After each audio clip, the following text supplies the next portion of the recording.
Halo, Assalamualaikum warahmatullahi wabarakatuh. Bertemu lagi di video pembelajaran mengenai jaringan hewan. Tapi pada video kali ini kita akan fokus mempelajari tentang jaringan otot dan jaringan saraf bersama saya. Tujuan pembelajaran hari ini adalah agar kalian mampu menganalisis keterkaitan antara struktur sel pada jaringan hewan dengan fungsi organ pada hewan dan bioproses yang berlangsung pada hewan. Seperti yang sudah kita pelajari di pertemuan sebelumnya, bahwa jaringan hewan ini dibagi menjadi 4 kelompok berdasarkan fungsinya, yakni jaringan epitel, jaringan ikat, jaringan otot, dan jaringan saraf. Nah, sebelum kita mulai, saya mau bertanya dulu nih.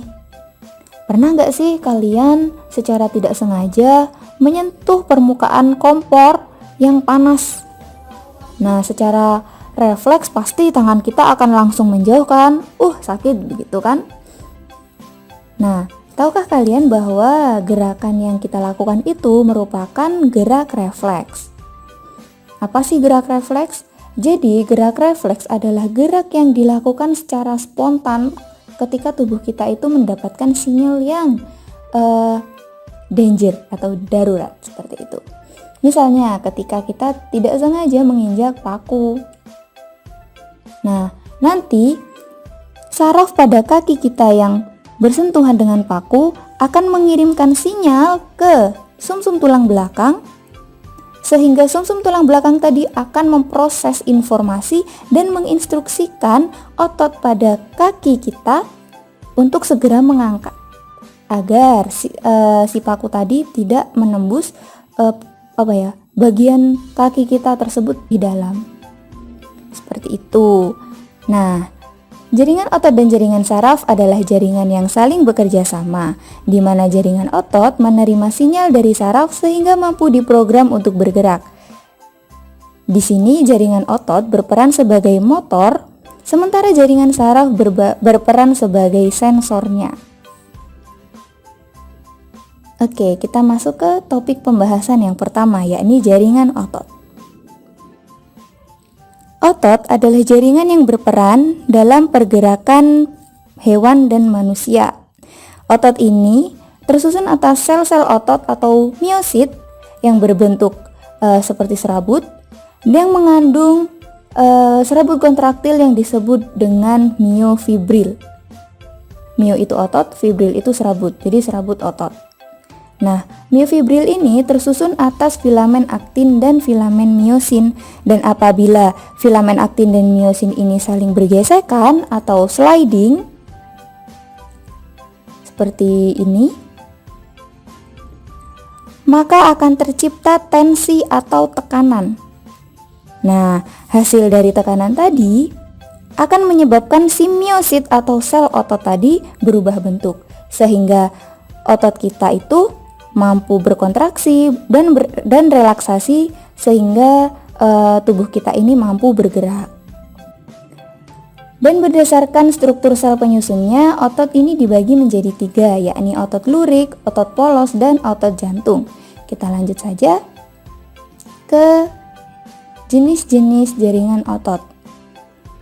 Nah, di sini ada 3 jenis jaringan otot. Yang pertama adalah otot lurik atau otot rangka.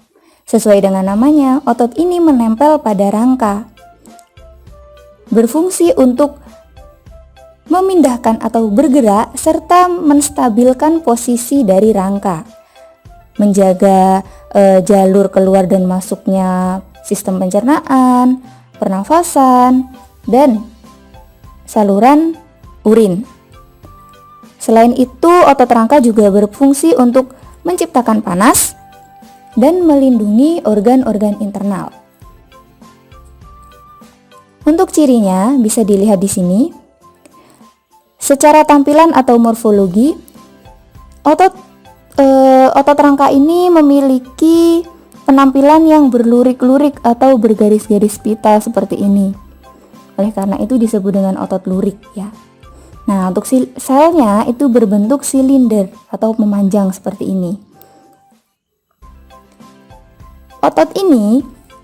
Otot rangka ini Cara kontraksinya merupakan cara kontraksi yang bersifat volunter atau sadar, sehingga kita bisa menentukan kapan kita akan menggerakkan si otot tersebut. Kemudian, otot ini juga bereaksi cepat terhadap rangsang. Misalnya seperti pada gerak refleks tadi kan. Nah, apabila otot rangka ini tidak bekerja cepat terhadap rangsang, maka akan berbahaya ya.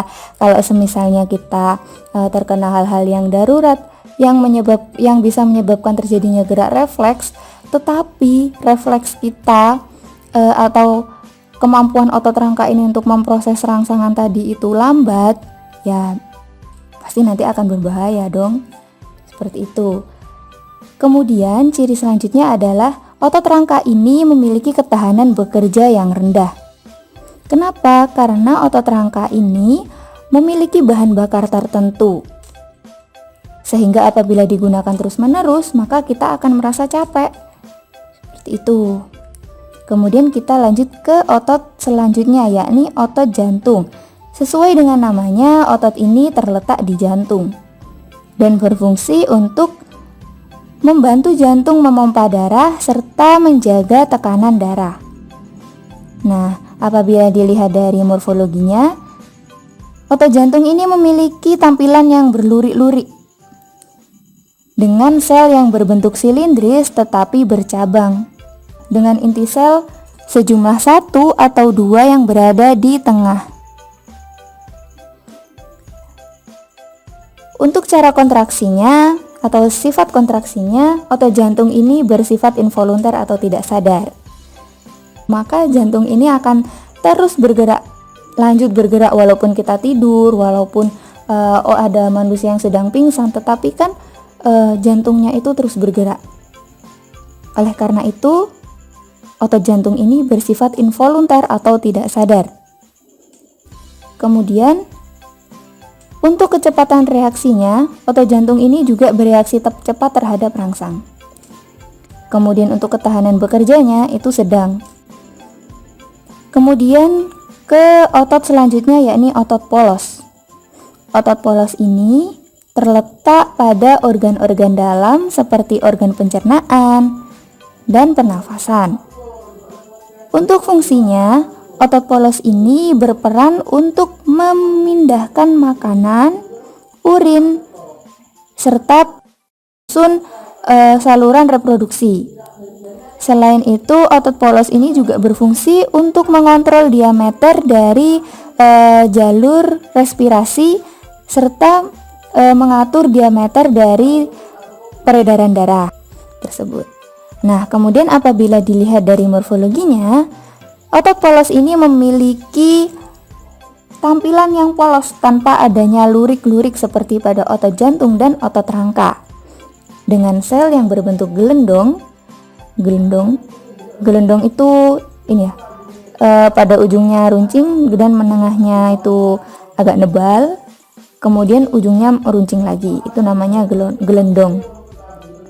Dengan jumlah inti yang hanya 1 dan ada di tengah seperti ini.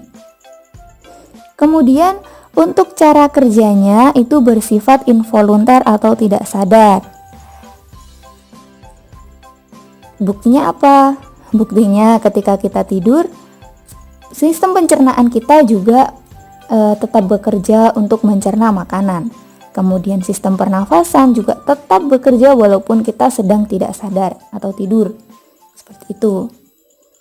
Nah, untuk otot polos ini untuk kerja reaksinya itu cenderung lambat, tetapi memiliki ketahanan bekerja yang tinggi. Oleh karena itu, otot polos ini mampu bekerja secara terus-menerus dan konstan seperti itu. Nah, kemudian kita pindah ke jaringan saraf. Jaringan saraf adalah jaringan spesial yang terletak pada otak, tulang belakang, dan saraf-saraf di tubuh. Berfungsi untuk menghantarkan impuls saraf, mengontrol tubuh, dan komunikasi antar organ. Berikut adalah struktur dan fungsi dari jaringan saraf. Di sini kita akan memfokuskan kepada satu sel penyusun jaringan saraf. Jadi, jaringan saraf ini tersusun atas sel saraf atau neuron dan sel pendukung atau neuroglia. Sini. Jadi, misalnya ini pada satu kesatuan neuron dan neuroglia atau bisa disebut dengan sel saraf, kita bisa melihat adanya dendrit, badan sel, dan akson yang merupakan bagian dari neuron. Sementara pada neuroglia, kita bisa melihat adanya sel schwann ini. Nah, sekarang kita lanjut ke fungsi dari bagian-bagian sel saraf ini. Kita akan membahas mengenai neuron terlebih dahulu. Jadi, yang pertama tadi adalah dendrit pada neuron. Dendrit ini berfungsi untuk menerima sinyal dan menyampaikannya ke badan sel. Bisa dilihat bahwa dendrit ini yang ada di bagian paling luar, kemudian paling dekat dengan badan sel. Kemudian, fungsi dari badan sel sendiri adalah untuk memproduksi protein dan sebagai tempat adanya nukleus atau inti sel. Kemudian akson, di sini yang panjang segini ini adalah akson yang berfungsi untuk menghantarkan sinyal dari badan sel ke sel saraf lain.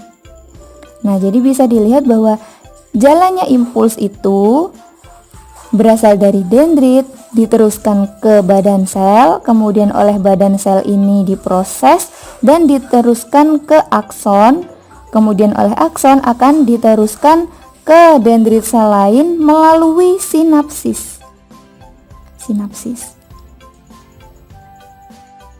Nah, pada sinapsis ini ada substansi kimia yang berfungsi untuk menghantarkan sinyal dan disebut dengan neurotransmitter. Tuh. Nah, kemudian kita pindah ke bagian dari neuroglia, yakni adalah sel schwann. Sel schwann ini berfungsi untuk mempercepat jalannya impuls. Sel schwann ini terkadang akan membentuk selubung mielin. Ini selubung mielin yang merah-merah seperti sosis ini, sehingga ada akson yang tertutup oleh selubung dan akson yang tidak tertutup oleh selubung. Ini adalah contoh dari akson yang tertutup oleh selubung mielin. Nah, fungsi dari selubung mielin ini untuk apa sih? Jadi, fungsi dari selubung mielin ini adalah untuk proteksi dari impuls elektrik. Kemudian juga berfungsi untuk mempercepat jalannya impuls. Lalu di antara sel schwann, antara sel schwann ini dan ini, kita bisa melihat adanya nodus Ranvier yang berfungsi untuk membatasi antara sel schwann satu dengan sel schwann yang lainnya. Seperti itu.